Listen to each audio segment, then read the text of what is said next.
philanthropic foundations are the biggest transformational leverage point in this system. A, they have a degree of freedom from market forces and market evaluation. They can prioritize whatever social goods they want to without needing to sort of make a market case for it or, have it be able to be successful in the market. They can give directly to social goods without influence by market forces. This map is a call to visionary philanthropists to say, we also have to invest in the larger sort of systems transformation efforts. Otherwise, we're constantly going to be in catch-up mode. The funders that are coming to do this kind of work, they really genuinely are the Medicis of the 21st century. Like, it is literally that important that humanity over the next 40 years kind of navigate through this meta crisis.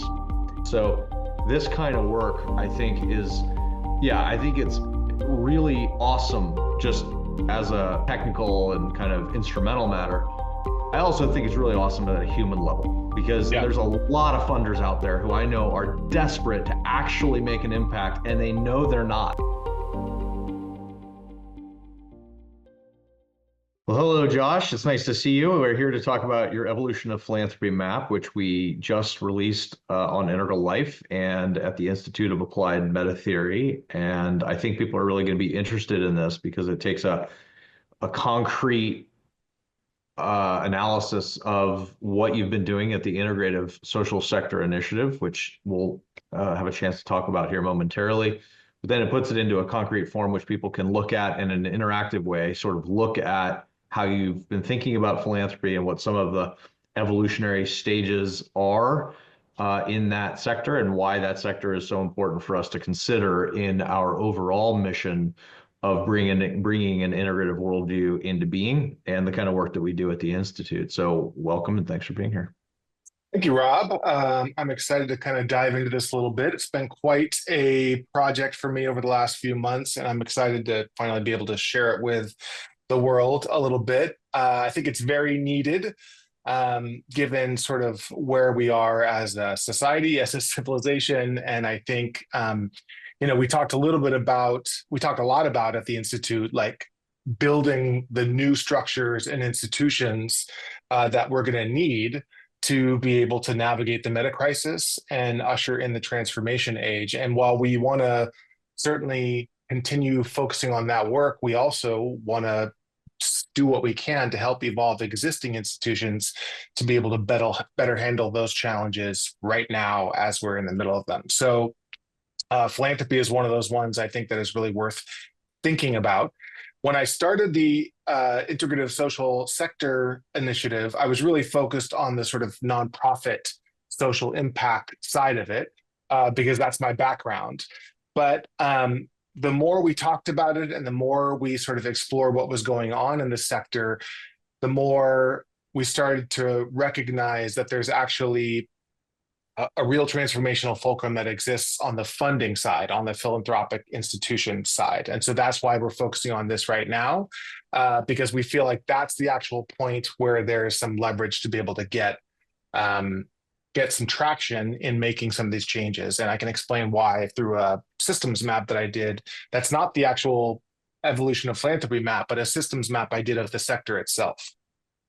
Yeah, great. So just to tee this up for folks, let's back up and keep the big picture in mind or frame it from the standpoint of the big picture. So generally speaking, sociologists and people, analysts or what have you, think of the world in three big buckets. We've got a government sort of entities, we've got business entities, and we have NGOs, non-governmental organizations.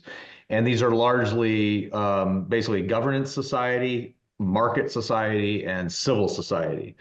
And inside of the NGO world, which is your nonprofits, your philanthropies, your other kinds of companies that or organizations, institutions that they are not businesses, so they're not for-profit commercial entities, and they're not formally, democratically elected government organizations like our governments. And so really what we're in here when we talk about this is we're inside civil society.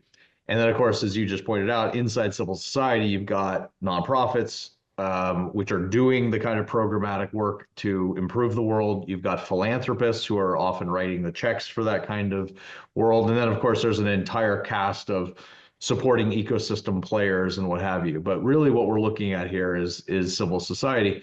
And one of the things that I think is helpful to bear in mind when we look at this is I think the number is something like $3.5 trillion a year of philanthropy flows through civil society. And so, I mean, granted, GDP is $30 trillion a year. That's a big number. Our in the US at least, our federal budget's about $7 trillion a year. So these are big numbers, but $3.5 trillion of philanthropy is a lot of money. So that's just by way of background to orient people what we're talking about here and kind of where you are in the overall sort of social system. This is a really big part of human life and human society, and this is a lot of money that's involved. So with that, please take us into your system map and how you've looked at that. Yeah, so this is a kind of a little bit more zoomed in version of what you just described. And I won't go into it too much detail, but the reason that I want to start here is because it shows where the leverage points are in this system. So this is a relatively flat system map. It's fairly simple. It's basically just flowing. It's showing the flows of two kinds of capital: intellectual capital and funds. Actually financial capital in this system.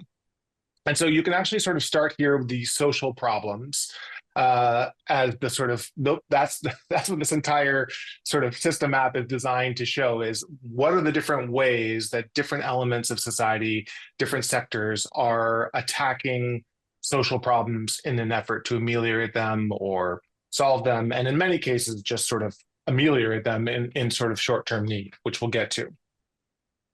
And there are multiple vectors for doing that. We've got nonprofits, we've got business, and we've got government are the primary ways that funding and capital is flowing into addressing these social problems. But there are a couple other players that I wanted to make sure that we captured on this, because in particular, when it comes to intellectual capital, there's also really important flows here. So when I say intellectual capital in this case, I'm meaning knowledge that helps institutions do their work more effectively. And as you know, we're the Institute of Applied Meta Theory. We're really focused on that idea of where is the knowledge going? Where is the knowledge economy? And how can we improve those knowledge economies so we can get better solutions and more effective interventions, and more effective strategies for addressing these huge, huge, complicated problems that we're dealing with. So, again, I won't walk through this thing entirely. There are some ways in which business directly is starting to sort of address social problems. That's intellectually, that's sort of through the idea of this effective altruism approach. There's social enterprise, which are businesses that are actually sort of, it's hard coded into their founding sort of purpose to deliver some sort of social good or public good. And they may still be making a profit, but ultimately they're trying to do something that's social. And then there's corporate responsibility, which is where businesses are giving directly to nonprofits to advance social causes. We've got businesses giving to philanthropic institutions through sort of strategy. A lot of the strategy that's developed in the entire society is coming out of business. The best thinking, the most sharp strategic analysis and work is being done in business and is being shared with the other elements of society. And then they're, of course, giving to philanthropic foundations through endowments. You've got academia, which is receiving government grants and donations from citizens. Well, it was until about 2 weeks ago. Right. Yeah, exactly. That's changed a little bit. And we'll get to that in just a second when we talk about government, because that's a big part of all of this. So let's look for a second at this idea that, you've got these kind of three sources of funding. You've got government, you've got business, and you've got philanthropic foundations. And then, of course, you've got citizens giving individually. But for right now, that's not really something we're going to focus on here. Government does a lot, and I actually haven't quantified how much government actually gives, dedicates to social problems, it would be probably very hard to disaggregate that, because much of that's coming in the form of, public policy and programs and assistance and things like that. But it's a lot.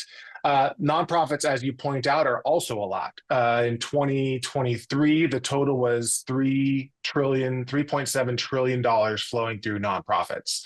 Now, it must be remembered that not all of that is actually going to like solve social problems. Much of it is sort of ameliorating ongoing need, and it's sort of like going towards the symptoms rather than the causes of the social ills.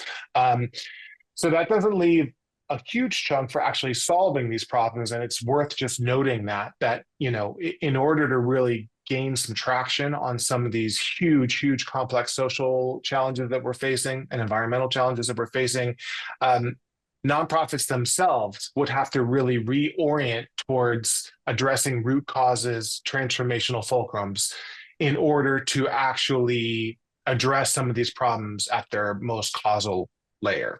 Which I have a feeling we're going to get to when we get into your evolution plan. Yes, exactly. So the reason we think that philanthropic foundations are the biggest transformational leverage point in this system is because they have a degree of freedom from market forces and market evaluation. They can prioritize whatever social goods they want to without needing to sort of make a market case for it, or have it be able to be successful in the market. They can give directly to social goods without without influence by market forces. And then the other one is government, as we're learning kind of painfully right now, can shift in very different directions based on the political values and the political winds of the day, which means that a lot of the funding and support that comes from government can be, as we are learning, pulled out at a moment's notice when political winds shift. So that's one of the reasons why philanthropy has the freedom to be able to really address this larger, social challenge more directly without having to worry about these other institutions and how they're changing. The other one is one that I think is really uniquely disclosed by the kind of integrative meta theory work we do, which is that academia is sort of sitting there generating a lot of this knowledge and strategy and solutions about what works and what doesn't for addressing these problems, and much of it just kind of sits there unused by the nonprofits, who are often running pretty lean, often they're busy running a bunch of programs, and they don't always have the time to sort of tap into academia and use the best knowledge coming out of academia to solve these problems more effectively. This is where I think philanthropic foundations really come in, because they can be a broker. Because they're directing the funding towards these nonprofits, they can also put strategic requirements on the nonprofits, as well as sort of act as a bridge between academia and nonprofits doing the work to get the best social science into the programs that nonprofits are offering, and then close that feedback loop by using the data and the outcome metrics that come out of the nonprofits' work to feed back into academia, so we can have better theory. And so you can create sort of a virtuous cycle here between academia, philanthropic foundations, and nonprofits if you have a good bridge that's helping to drive that knowledge flow. Yeah, so the key point here that I really want to highlight for everybody is the idea that the reason the philanthropists themselves are such a critical transformational leverage point is that they have a freedom, they have an agency and a freedom of movement because of the lack of competitive forces on the one hand, where they're actually able to not have to really report to anyone else other than themselves about what they do with their money.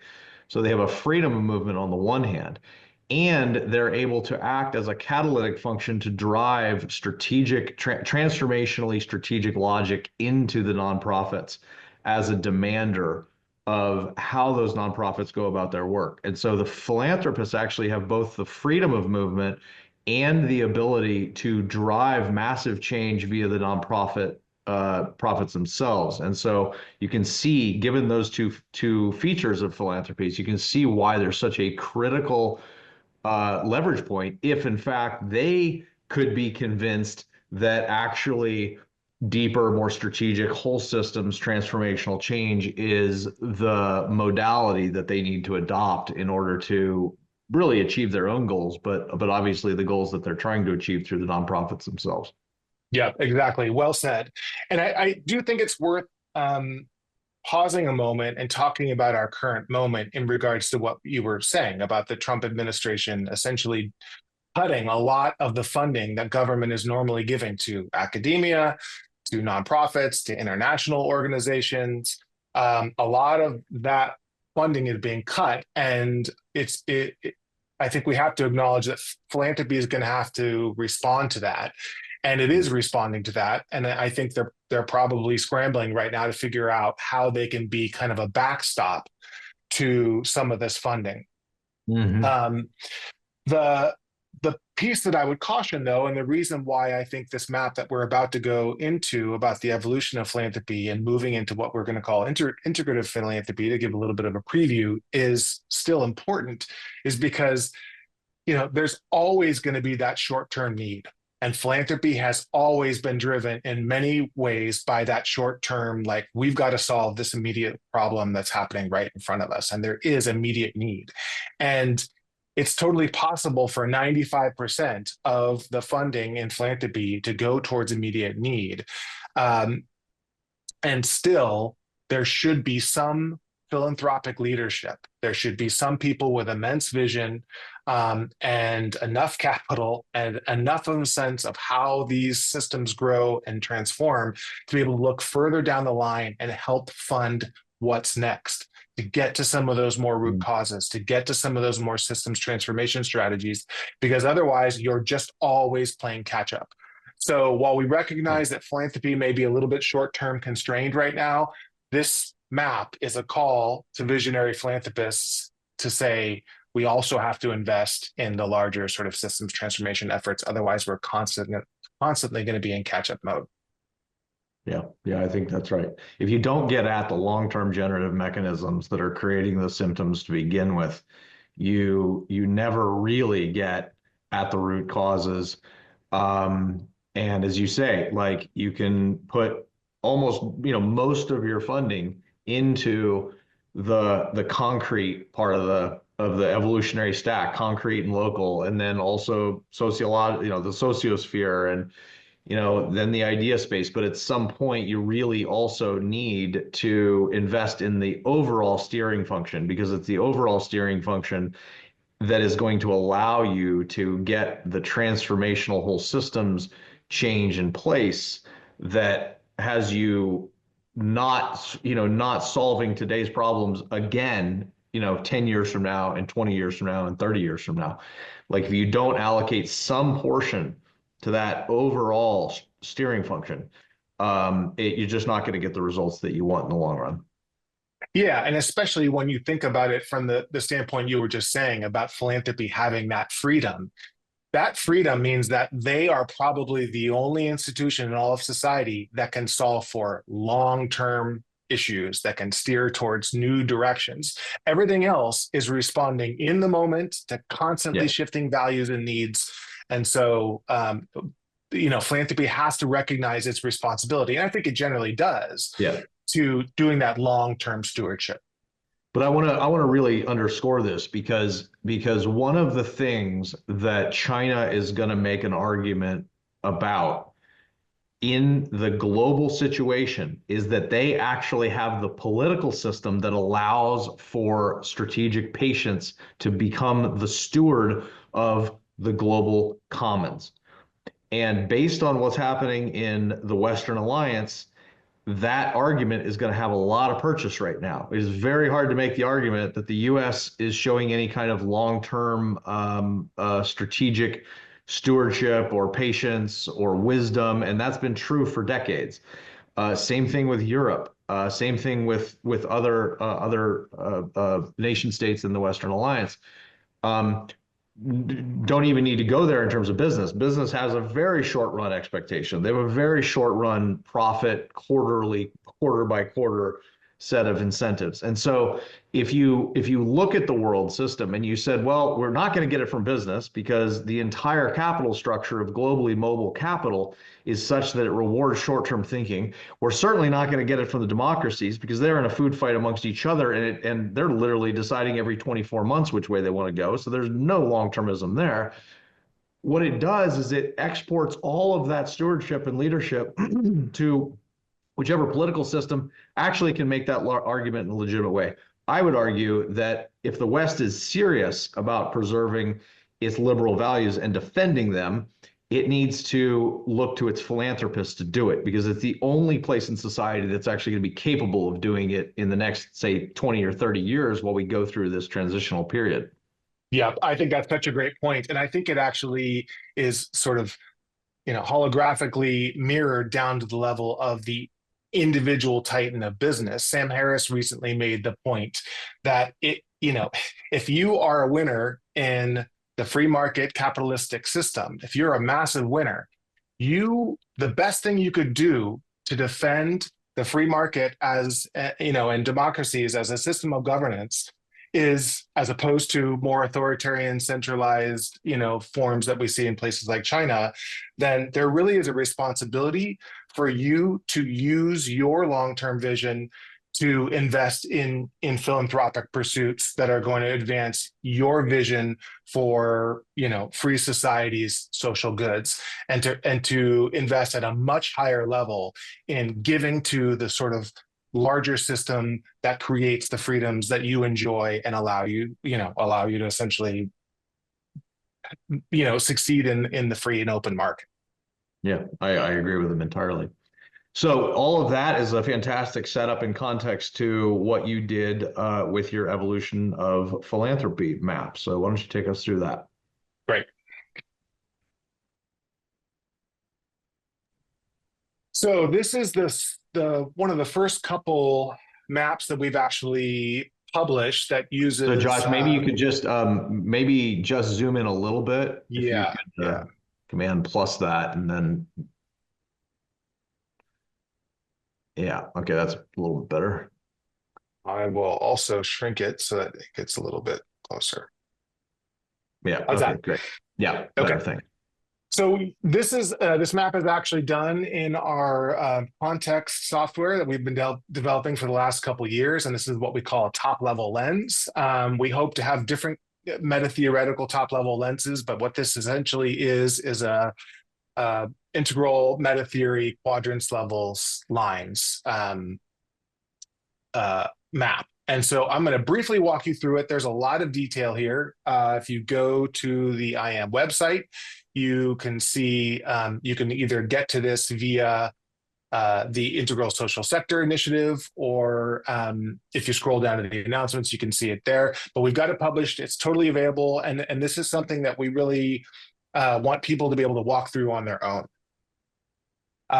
And so there's a couple different dimensions to this, and I'm going to try not and overwhelm everyone by just starting in kind of the most zoomed out. So what we're looking at here is what we see as the evolution of philanthropy through three basic stages.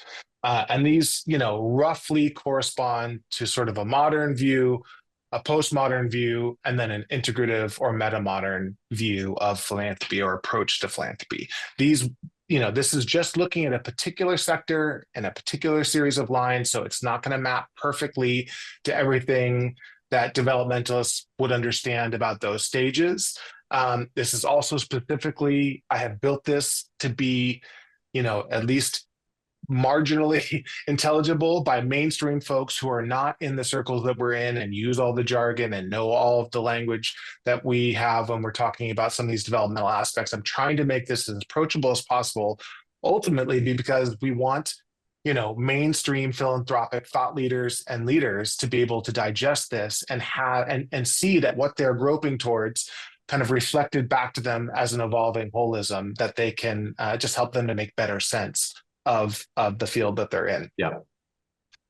So, I love that. I mean, I love the notion, just to reflect on that for a second, that one of, I think, our main jobs is to put these sort of maps or frameworks that allow for better sense making in front of people so that they can see things that are already truthful to them reflected back, and then they say, okay, thank you, you've described something that I kind of had intuitively, but it makes a lot of sense why this is happening and why these differentiations are occurring and why I'm struggling with a given sort of, whatever it is that will show up on this map. Yeah, I mean, we at IAM need to be careful that we don't get lost in our maps, because that is something that our field Mm. often does. Yeah, totally.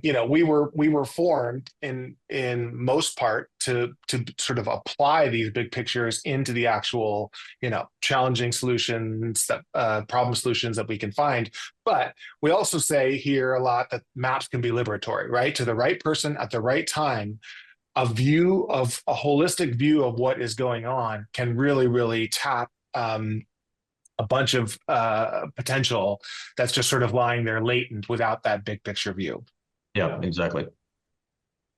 So there are a few different ways to sort of navigate this. And what I would actually encourage people, if they want to go to the actual map itself and look around a little bit, is to start by just using the sort of mouse over mode. So if you go to each different stage of or section of the map, it'll give you kind of a short 1 paragraph description of what's going on in that section. So we've got strategic philanthropy evolving into empowerment philanthropy and evolving what we see as an emerging integrative philanthropy is the basic idea of what this map is trying to show.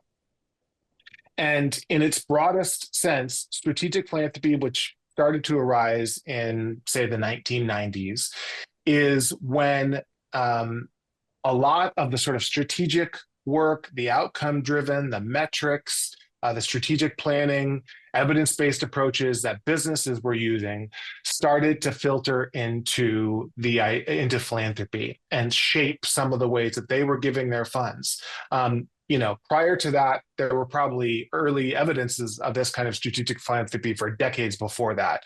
But this is when it really crystallized, and a lot of efforts went into, just being more rigorous with how philanthropy was spending its money, the kinds of outcomes it was expecting back in return for those investments, and how those were measured. Everything got really rigorous here. It was a very powerful development for the field. It was a shift from charity to actual strategic philanthropy. Yeah, and that's one of the things I was going to emphasize for people that might go, well, where's the prior stage? Well, that was the Carnegie Foundation, or these family-oriented foundations, which of course are still family foundations, but like it was whatever they wanted to do. And so it was a very traditional form of giving as whatever the family wanted. And of course, we saw that in the early 20th century, but really, as you say, like as the whole business schools of the 20th century arose, and there became an optimization of management and leadership, and how do you get social impact, and how do you lead these things? That's really what you're showing, is that, okay, by the end of the 20th century, strategic philanthropy really emerges. Yep.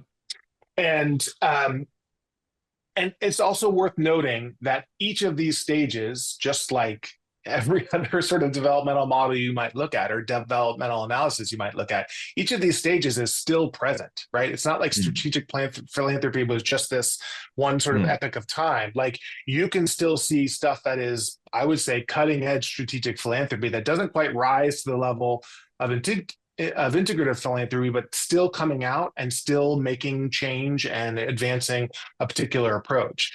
So these all overlap in ways that are really important, but what we're tracking here is where the emergence of this new approach or paradigm started.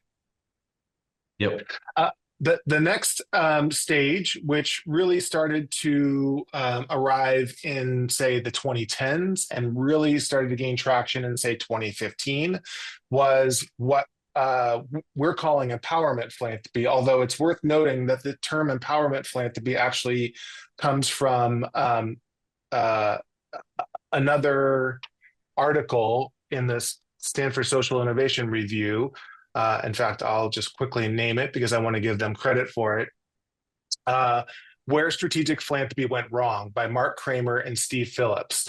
And it was this article that actually got you and I thinking about the term integrative philanthropy and recognizing that this idea of empowerment philanthropy and strategic philanthropy lines up pretty well with what we would call orange and green or modern and postmodern.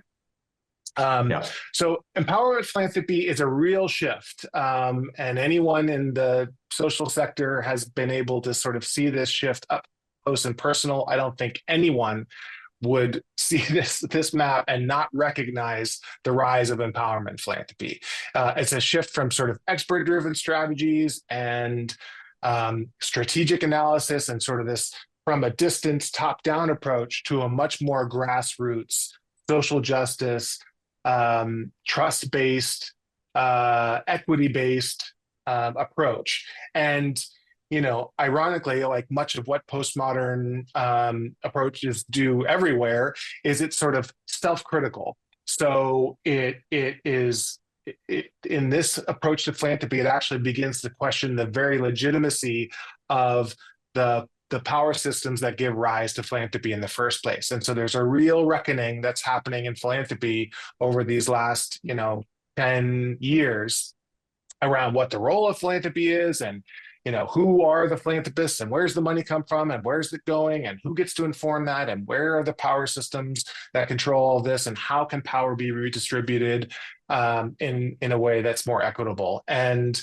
again, this is part of a much larger arising of postmodern, pluralistic culture in society, but it certainly grabs hold in the philanthropic world with a vengeance. Mm-hmm. And we'll talk a little bit about some of the places where that, gives rise to integrative philanthropy, and more specifically in another section of this map. And then finally, we have what we are terming integrative philanthropy, which is just emerging now. When you and I in particular were talking about this idea of integrative philanthropy several months ago, it was a hypothesis that this is what's next and this is what's coming. In the research that I've done for this project, and I'll just note that every one of these down to the bottom in detail has references from works that I've found and researched and pulled up that demonstrate that stage or that line or whatever of philanthropy. So this is well researched here, but what I'm trying to get at is that I have in this research found really, really concrete evidence of the fact that integrative philanthropy is indeed arising now, that there's little glimmers of it in all kinds of ways.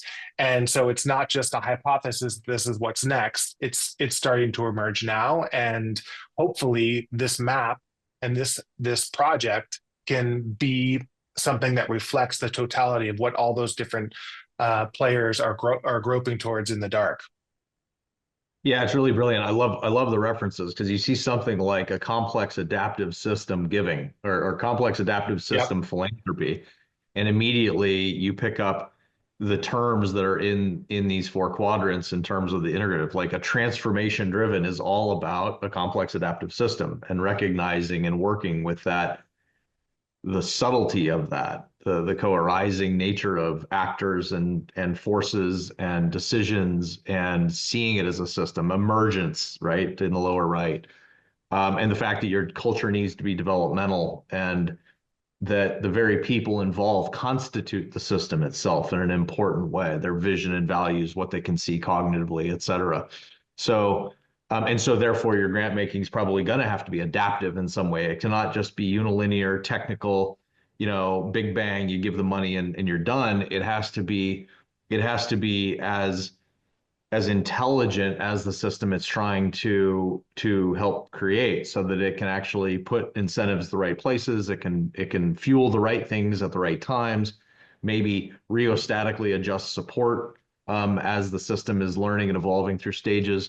Like all of a sudden you just get a much smarter picture of what the philanthropy needs to do. So I just love it. I love how holographic it is. Yeah, it really is. And as you say, that kind of technocratic solution is really coming from strategic philanthropy. Right. that's that approach. And it mimics integrative philanthropy in some ways, in the same way that, you know, modern approaches often can be seen in some ways as mimicking at a higher level what you get with an integrative approach. But it's much more rigid. It's much more linear. Speaking now of strategic philanthropy, it's much more rigid, linear, and technocratic, than the sort of live, adaptive, responsive, multi-systems approach that integrative philanthropy brings.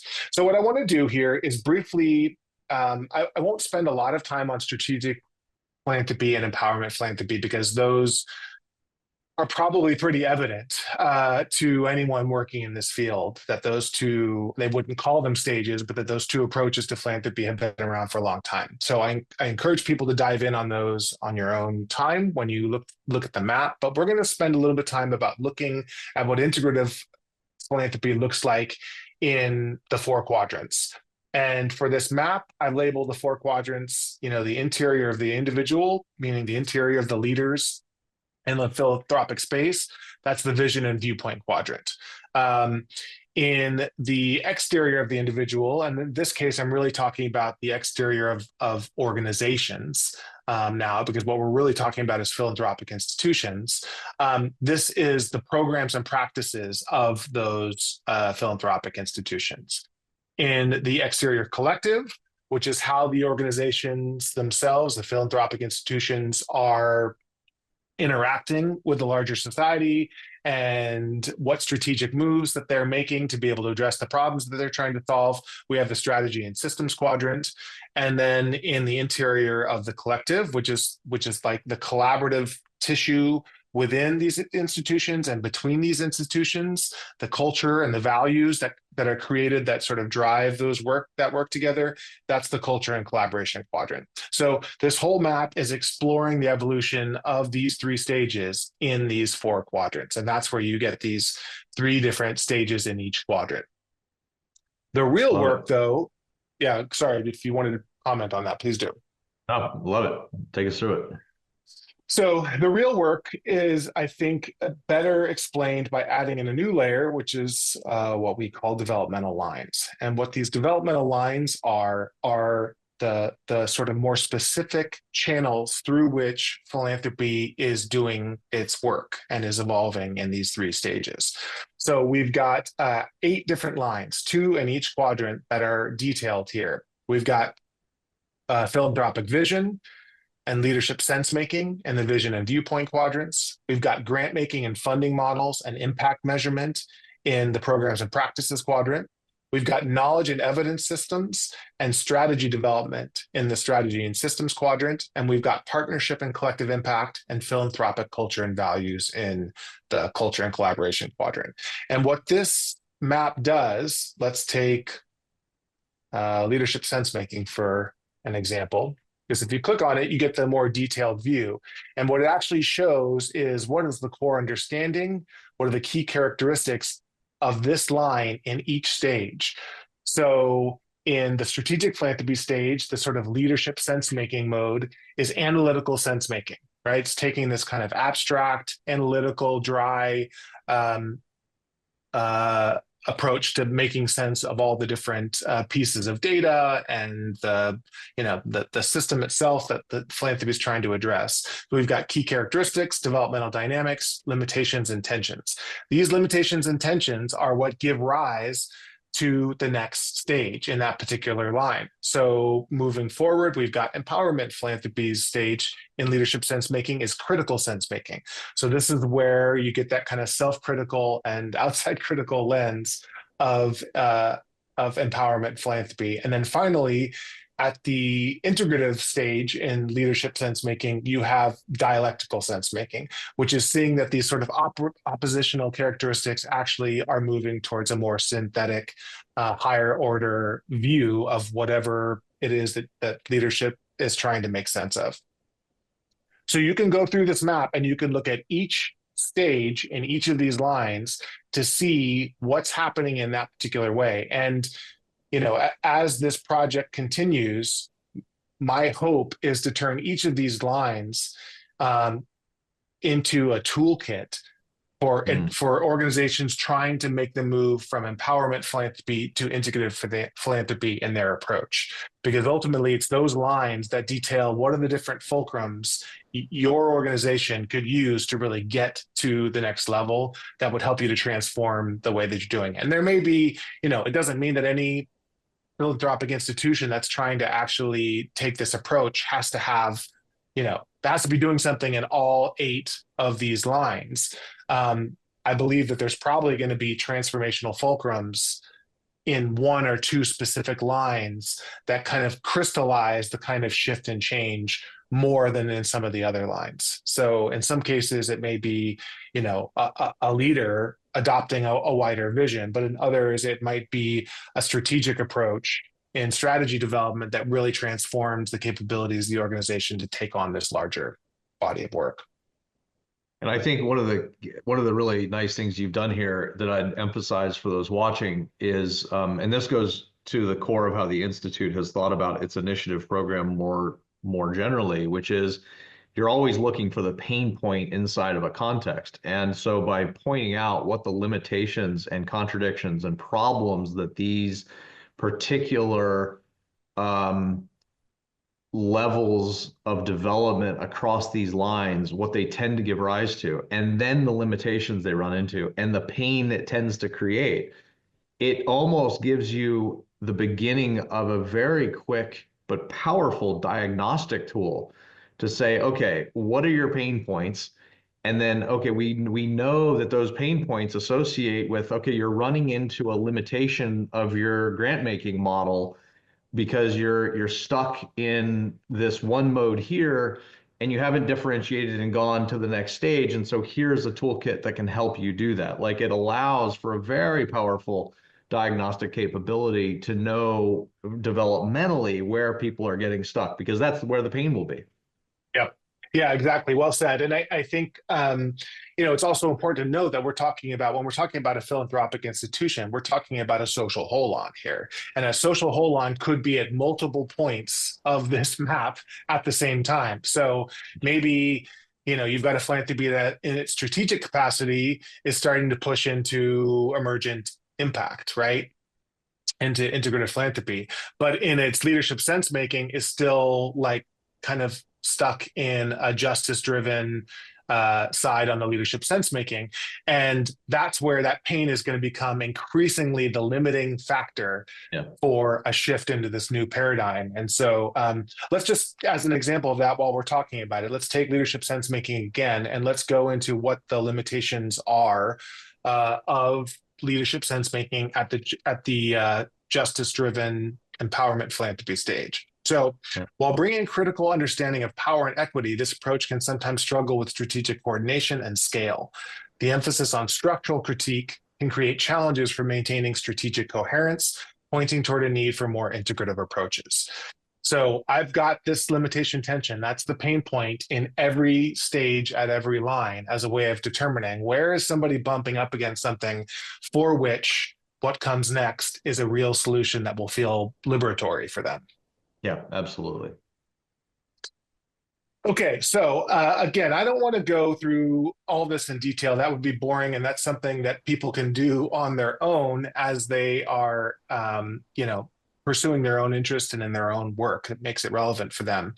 But I do, before we wrap up here, want to add one more layer on top of it, which is our final layer of annotations. This is a way of sort of like, in some ways, the map itself is showing the larger territory, but the annotations are dynamics that are happening in real time in the real world that are sort of shaping how institutions are moving in this system.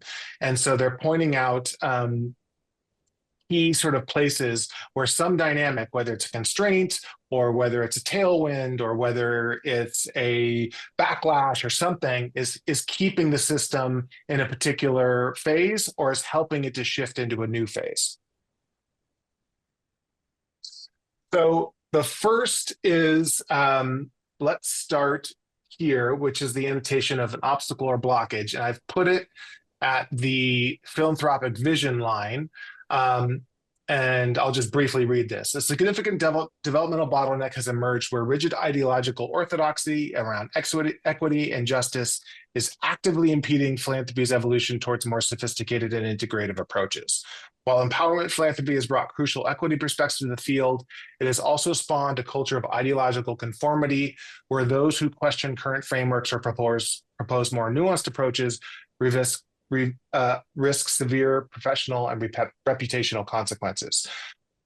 For anyone in the social sector who has been in the social sector for the last, 8 years, feels that acutely. There is a shift, there's an ideological shift that has happened that is limiting certain kinds of ideas, certain kinds of approaches from being brought to the table because there's been this kind of monological social justice, critical social justice sort of approach. And it really is, if I would say there's any limiting factor keeping integrative philanthropy from rising in the way that it can and could, it is that sort of in the upper left vision and viewpoint quadrant, it is that ideological blockage. And as you have pointed out when you and I were talking about this a few days ago, that blockage, that sort of monological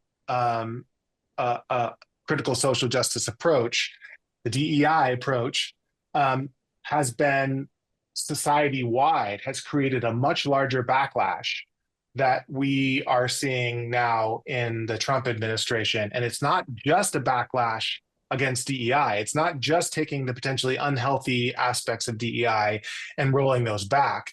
It's rolling back sort of equality and social justice values much further down the stack, right? Civil rights advances are starting to be questioned due to the backlash that has come from this kind of overwhelming DEI approach. It brought a lot of great things to the table. It surfaced a lot of really important, critical viewpoints that needed to be raised and challenges that needed to be really dealt with and addressed. But it went so far and went too far and outstripped really the sort of mandate it had that cultural values of society had given it, that the backlash now is sort of tearing through systems and in a way that's pretty reactionary. Yeah, 100%. Yeah, it became an ideological monoculture. It became oppressive. And then, of course, the backlash has been equally indiscriminate. And so I suppose it's playing out the way it has to play out, I suppose, because that blockage is being disintegrated to some degree, but it's being disintegrated in a terribly problematic and destructive way, which is unfortunate. It was not destined to have to go that way, but this is the road we've gone down. So I suspect that there's a lot of people who are feeling a little more free about their capability to maneuver with new visions that aren't quite as ideologically constrained as it was even a year ago. Yeah, that's the hope, is that there's a little bit of freedom of movement here that could allow this sort of integrative approach to take the best of what the empowerment approach brought, but to sort of jettison that ideological purity and gatekeeping that was holding it back. So that's the hope. We've got a few others, and I won't read each of these, but they're worth pointing out. An emerging edge in the impact measurement line is that there are, with the rise of AI and the rise of sort of more data-driven approaches, you're starting to see some really interesting things emerge in sort of how we might measure impact and get feedback from the world on the impact of these efforts. So you had talked earlier about integrative philanthropy as sort of dynamic, emergent, adaptive approach to solving these problems. If you want to have that kind of approach, you need a lot of feedback between what's happening from the interventions and programs you're doing and what's the impact and how are people learning and growing and how are these systems changing. So in order to do that, you need a lot of data, and not just hard, cold, quantitative data. You need high quality qualitative data as well, because what you're trying to also track is how hearts and minds are being changed, how people are evolving, how their views on things are changing, how the shifts in their motivation. I'm talking about the actual program recipients are being impacted. So you have to do that qualitative, research and quantitative research. And there's some really new and interesting tools on the horizon, including stuff with AI. We'll be able to pick up on patterns and potentially determine what's happening on the impact of these efforts in a much more sophisticated, live way that is really, really exciting to see. Yeah, I'm super excited about this. I think this is a massive enabler, because the more you can bridge the interior outcomes that you're looking for and the interior realities with the exterior reporting and to some degree interpretation and quantification, although it's really a qualification in a sense. Yep. Like the more that those systems become tractable to systemic intervention, and the more comfortable funders are, the more they feel like they're having impact, the more rewarding it is to do those kinds of programs, to know that the more they can go, okay, we're going to put it over here and not over here.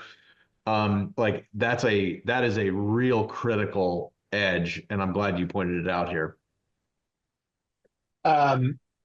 Let's go over to the culture and collaboration quadrant, and then I'll finish with the strategy and systems one. So this should be obvious to anyone who's paying attention, but just it's worth noting on this map how much the murder of George Floyd in May of 2020 ended up catalyzing the emergence of empowerment philanthropy. It was happening for 5, maybe even 10 years before that it was starting to bubble up in nonprofit and philanthropy circles. But that singular event catalyzed, a complete 180 shift in the philanthropic world, and so much so that if you do what I've been doing, which is sort of looking through all these different social sector journals and articles and publications, I mean, you can see what the title of all these different articles shifted in 2020 in a way that was just dramatic. So it's just so interesting to see how these events that happen in society can just become these catalysts for large shifts in the larger system. Yeah, the memetics is faster than ever, and I mean, it's not the time to talk about hyper reality, but it's certainly a component to the way in which our sense making is so collective, but also so anarchic, that it really makes it hard to get your hands around what's going on. Yep. All right, so let's turn finally here to the strategy and systems quadrant. I think this is a really critical one for the arising of integrative philanthropy. It's not to say that it's the most important. I think you could make a strong argument for any of these quadrants potentially being the most important, but it's certainly the one where there is the most advance.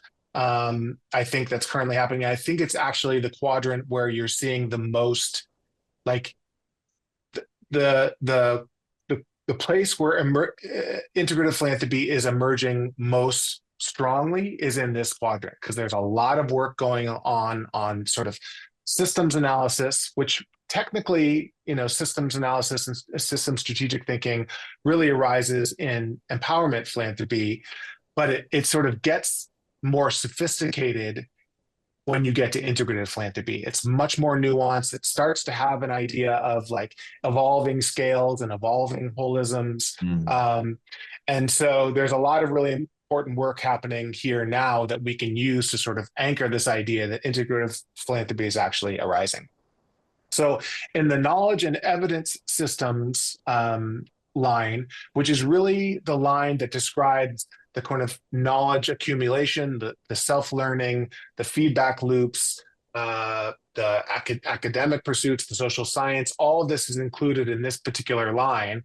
And this is where integrative meta theory can play the biggest role. So we're starting to see, you know, this is certainly the work that we're focused on, but is the idea that these big pictures themselves that can, you know, do a sufficient job of being able to make reality and its infinite complexity intelligible by using all these different distinctions that integrative meta theory brings to the table becomes a real leverage point for the entire field to advance, because now we can see the problems that philanthropy is trying to solve in a much more holistic way, which allows us to find the transformational fulcrums, which allows us to plot the courses, which allows us to see the ways in which this moving the system in this way could end up downstream producing this sort of effect. In order to have that kind of an approach,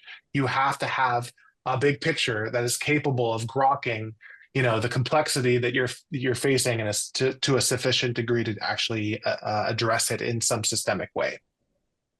Yeah, one of the things we talk about is that because a lot of what you surmise at the beginning often doesn't work, that is an inactive, iterative process. But just because your initial hypothesis might be wrong and might be iterative and you might end up in a different place than you started, it's better to have a map to start that journey than it is to have no map at all and just start throwing stuff at the wall with like, and just try to use power to do it, because power doesn't work anymore. In most systems, power is no longer it no longer works in terms of getting change, which is what people are discovering. So yeah, the mapping, and not just the mapping, but the awareness and the sensitivity and the nuance that the people who are doing these kinds of big picture thinking and these transformational agents, that's really where the magic is. And yeah, that's what you're getting at here. Yeah, I mean, in some sense, that's exactly what this map is designed to do. Right. And then the final annotation that we'll talk about is just an emerging edge, and it's worth it is worth just highlighting one article in particular that I think is about as clear an example of integrative philanthropy as I have seen, and I will reference it here. It's the second one here, A Philanthropic Theory of Systems Transformation for Advancing Equity in the Polycrisis by Michael Patton and Ruth Richardson. I really encourage everyone to just take a look at this article. It's publicly available. I won't go into it here because it's not worth going to an article on a show like this, but I do encourage people to look at it because it is a really, really sophisticated understanding of how different scales of systems awareness and system impact are arising in a particular hierarchy. It's a really, really powerful document in that case, but also because it's really the first that I've seen to take the term polycrisis and put it right at the front of what philanthropy should be focusing on.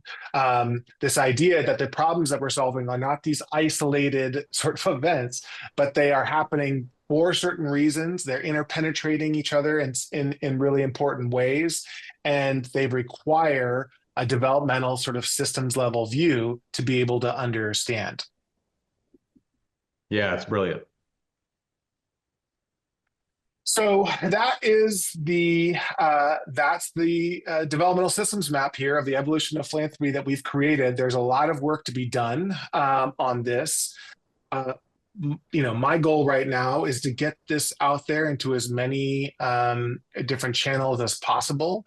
In particular, I want to get feedback from leaders in philanthropy on this map. How does this resonate?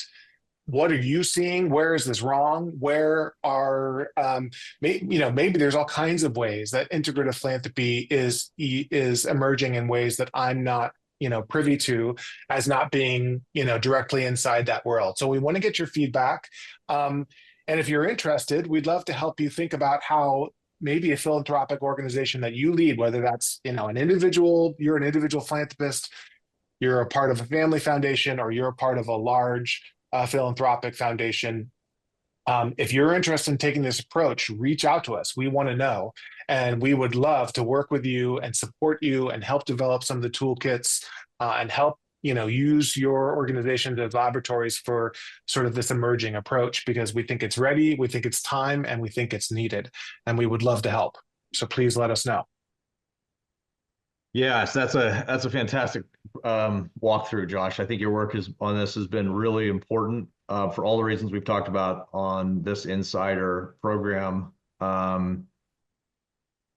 And I hope people take you up on that. I know that in our interactions with philanthropists, the ones who support the Institute and just others, the how do I say this? Like the feeling of being able to see your own level of sense making reflected back in the nature of the organizations you're supporting, and then being able to look at a map like this and say, oh, there I am, and now I want to support the organizations on this outer perimeter, because those are the ones doing the systems transformation. Those are the ones doing the long lever steering for the next 30, 40, 50 years. And this is them talking, not me, but I'm just reflecting it back based on what many have told me. Like, they feel like it's the most important thing that they could possibly do. And it really does provide a sense of legacy, because it's not just legacy like, oh, I'm going to put my name on a building, and so therefore my legacy is to have literally a name on a building for 40 years. It's legacy in a real ontological sense. Like, I'm genuinely creating system transformation at a time that the world desperately needs it. And I think on one of my slides, and maybe last week's Big Picture Mind show, I said actually, the funders that are coming to do this kind of work, they really genuinely are the Medicis of the 21st century. Like, it is literally that important that humanity over the next 40 years kind of navigate through this meta crisis. And the people that are going to ultimately be responsible for helping to do that, in large part, are the funders that have the vision to do that. So this kind of work, I think I think it's really awesome just as a technical and kind of instrumental matter. I also think it's really awesome at a human level, because there's a lot of funders out there who I know are desperate to actually make an impact, and they know they're not. They know that 3 million they just gave is like, in this atmosphere, it is not getting the impact they want. It has no really good meta theory of change or developmental logic. They're smart enough to see that, but they don't have the vocabulary to say, this is what I'm looking for. And I think you've done a great justice to them to name that. Yeah, thank you. And I hope it also, helps them find their peers, right? Because part of this is creating not just, a particular kind of sense making and vision in philanthropists, or recognizing that, but in building a culture around that too, a philanthropic culture of this sort of view. So my other hope is just that, through our work at IAM and the funders who are supporting this work, and the larger field where this integrative philanthropy is starting to arise, that this could also help to potentially crystallize a larger collective around this approach, so that everyone needs their tribe. Everybody needs the shared community and shared perspective to really feel like they're a part of something bigger, and they're not just on their own working in this particular sort of niche approach, that they can find their people. Love it. So if anybody, as Josh said, if you want to see this, map, go to the Institute of Applied Metatheory.org. You can find it on there. You can also get in touch with Josh through the about the Join IAM channel or function on there. And please give us your feedback and comments. Josh, as always, thank you. Great job. And Thanks. we'll catch up with everybody soon. Thanks, Rob.